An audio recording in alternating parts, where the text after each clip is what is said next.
So just tell us where you come from, and So, tell us your name and where you come from, and yeah. Go. okay, so my name is Luke Antoniazzi, which is an Italian name. My grandparents on both sides are from Italy, and my rap name is Pulse. I've had since year 7, looking at a can of deodorant. My friend asked me what do I want my rap name to be on the phone in my room, and I said LAMC. I mean, I was in year 7, so, you know, because Luke Antoniazzi, he said basically in a nice way that was whack. And I looked at the links can and I said, what about Pulse? And that's how, from that little instance, from however old I was as a year 7 until almost 26 now, has been at least the core of my name and identity, and as I see as my real name, really. So what hip hop means to me? For me, it's like self-esteem.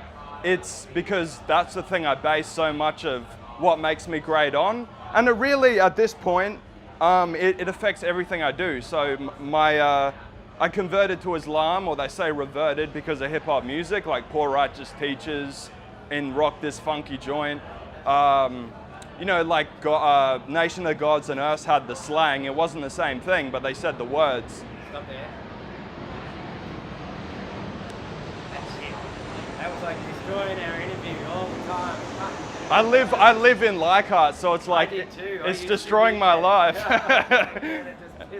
Anyway, so yeah, I converted to Islam because of it. I'm doing boxing now to take care of myself. I keep my mind healthy so I can freestyle.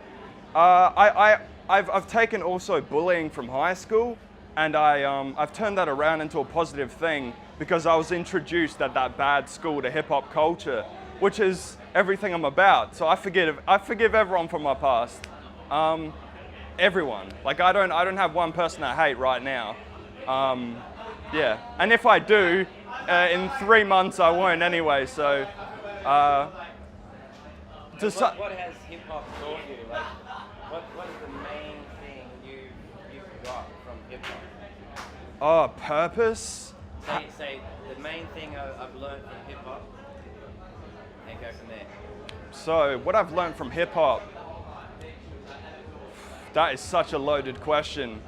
It's like a book in itself, but I suppose self-esteem, knowledge, a different view of the world, a different view of myself, music, creativity, and just like a steroid of a well-being of all elements of my life, because it's all a 360 degrees of the cipher. You know what I mean? At this point, it might not be at yours, but eventually, if you do it right, it will be. And that's it. So, peace. Assalamu alaikum. But last thing. Yes. Yeah. Why are you here?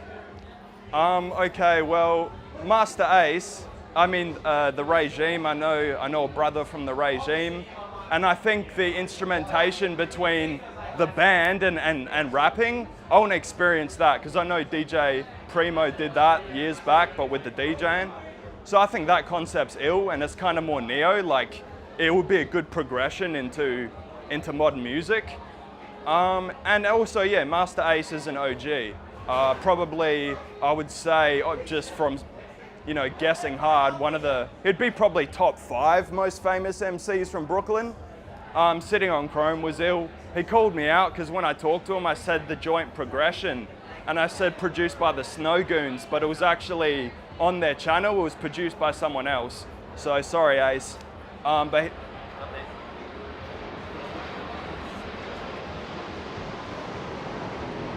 yeah.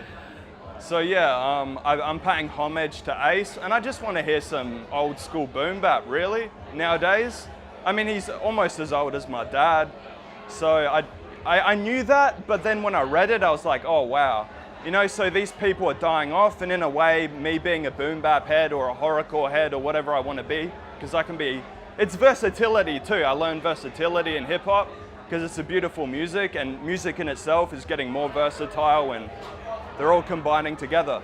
So yeah, I want to hear some old school boom bap. That's the main thing. Yeah. Yeah. What do you get? You know, you talk about all the different genres, like sub-genres under the genre of hip hop. Yeah. You know, joke rap and Yeah. all the horror rap and everything. Horrorcore, else. You know, yep. there's freaking, I don't know, 10 or 15 different genres. Yes. I can't name more, but Yes. like, what do you get from conscious hip hop specifically, and why isn't conscious hip hop played on the radio? Do you think?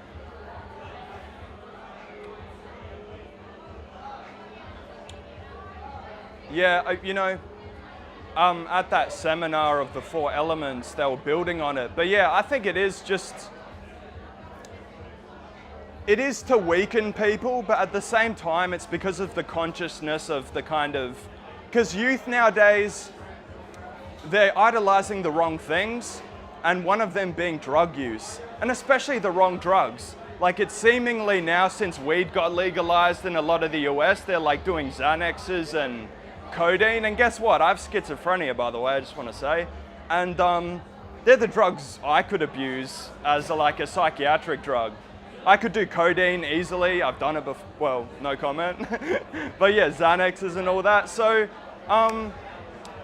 yeah, it's not even cool. They're psychiatric drugs, they've been around for a long time. Codeine, not a psychiatric drug, but that's like a minor opiate, not really that hardcore.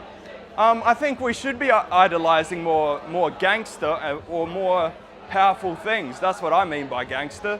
A good scene is it's on YouTube currently. It was from A Bronx Tale, Robert De Niro, 1993, set in New York City. It was basically him with his son, and they were going on about his son got money through being like maybe an assistant at the craps table at a mafia person's bar, which will eventually lead into being a gangster, right, in that sense. And his dad basically found his money, or his mum, and they took it back, gave it to the gangster, and the whole story was the real gangster is the man who gets up every day and legitimately provides for his family. Because pulling a trigger, that's easy. But getting up every day, that's hard. And that's actually, as you grow as an adult, and grow your strength from within, your power, then I think I saw that, and I think I actually probably cried, to be honest, because I thought of my dad, the decades he worked for me to become what I am now. He provided a comfortable life. I eventually moved from Adelaide to Sydney, and so I pay homage to my own dad.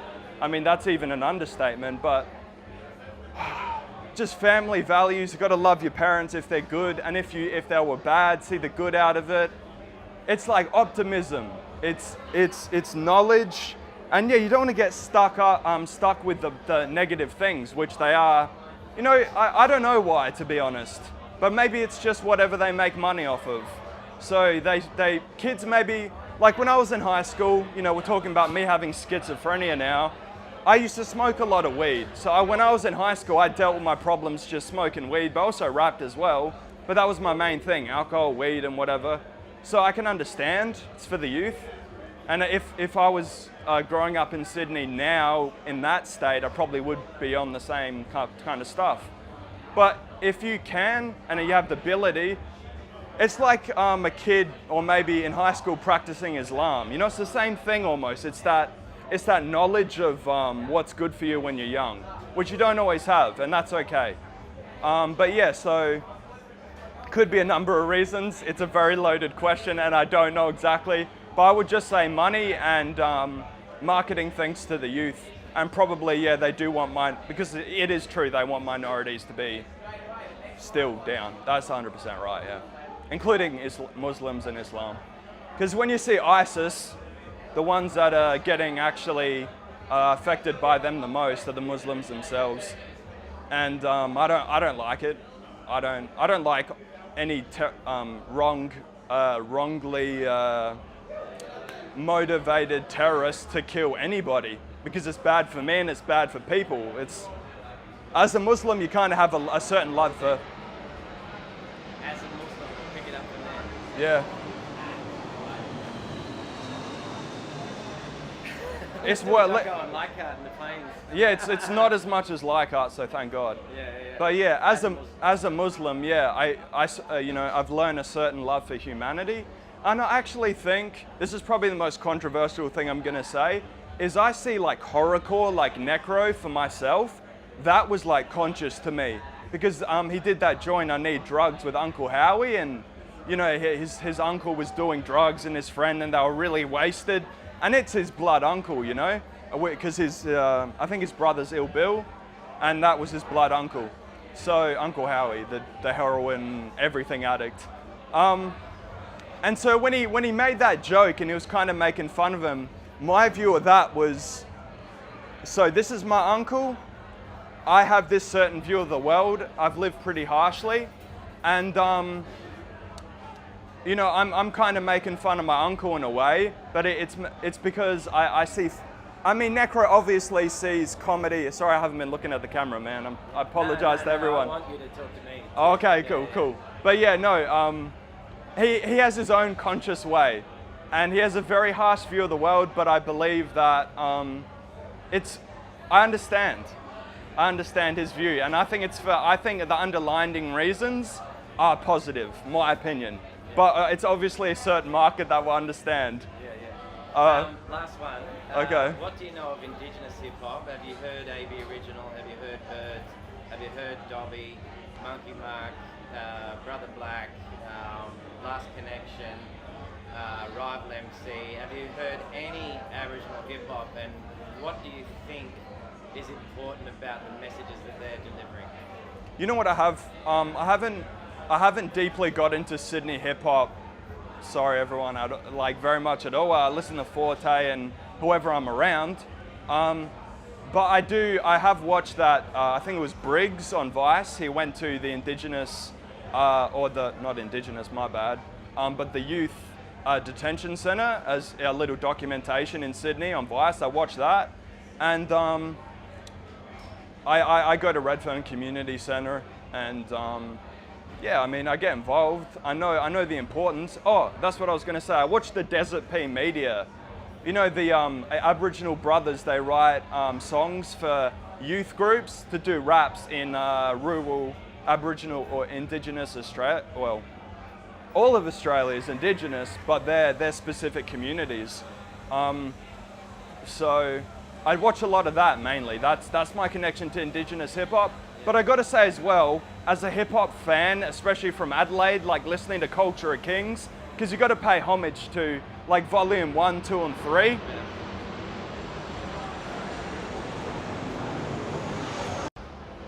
So yeah, paying homage to all Aussie MCs. So like the first time I heard Draft, Misunderstood, that was volume of Kings 3, no, Culture of Kings, volume 3, and there was 2 others before that. And I'm sure, you know, when I heard that in Adelaide, I was like, wow, all these people are saying they're from Adelaide. And I never thought knew how profound Adelaide was in itself.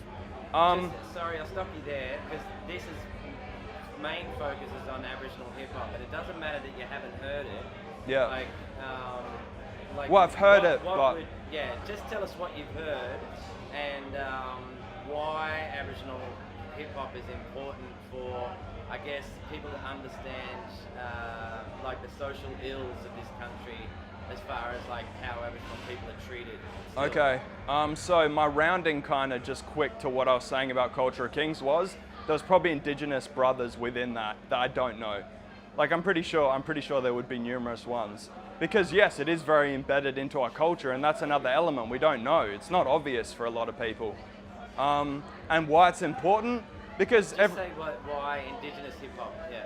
It's important. No, yeah, just use it in your answer, because they won't hear my questions. All right, yeah. Indigenous hip hop, why it's important in Australia, is because people, you know, original hip hop culture is for everybody. It's a culture, and it's almost like the modern blues or something. It can be anything you want it to be, but you talk about your problems. That's what I did. That's, as we're talking about weed and alcohol in my high school, I also dealt, while I was doing those, with hip hop therapy.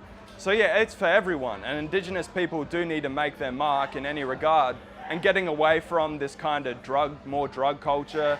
I mean, graffiti's good, but not completely. And then hip hop, you know, if you do that in the right way, as we said, in a positive manner, and replicate what I've said, how it's affected my life, yeah, it's going to immensely benefit the Indigenous culture, any culture. And what about people outside of the Indigenous culture? Because Indigenous hip hop is speaking about social justice issues that affect Aboriginal people. What can white Australians learn from Indigenous raps? You know what? I'm thinking that you remember that I'm going to butcher the name, but that Warrapurindi band, black fella. Yeah, we got to get more white people need to accept Indigenous people and understand them more and understand the history of why, if they're treating you in a bad way, why are they doing that? It's not for any, it's for, like I do see a lot of like hell right wingers, like, you know, saying bad things about Indigenous people. But when I moved to Sydney, I lived in a hostel and I actually talked to a carpenter and he was white and he did carpentry in the communities out of Alice Springs and he told me what was going on. And you know, the thing is, you know why it's going on? Because of the history. You can't forget that. It's like, oh, forget about it. Someone will say about African Americans, but it's like, no, you've butchered our culture. We do as our elders do, or at least the ones it comes back to the hip hop. What's easy for you, right? Like I want to be successful because my dad was. So I think about Indigenous people, why they are, you know, sometimes like that. It's because of their environment. So hip hop is important for Indigenous people because they have a story. It's important for Indigenous people because it's made for them and because it's going to uplift in their culture and almost recreate it. Word is bond. So that's it. Peace. That was it, brother. That was cool, man. Good shit. Took a little while to get